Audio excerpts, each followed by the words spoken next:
Today in this video I'm gonna explain Xiaomi Mi Note 10 hard reset or pattern unlock.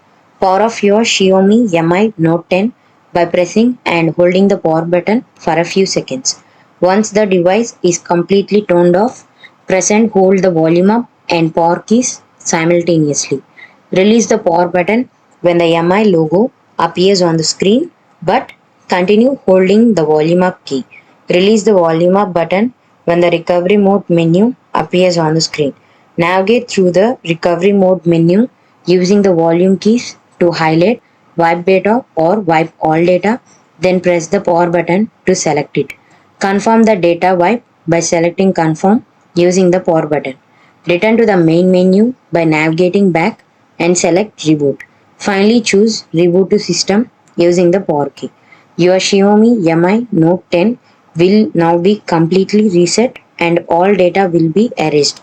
After the reset process is complete, follow the on-screen instructions to set up your device as if it were brand new. If this video helped you out, please leave a like and comment down below. If this worked for you, thanks for watching.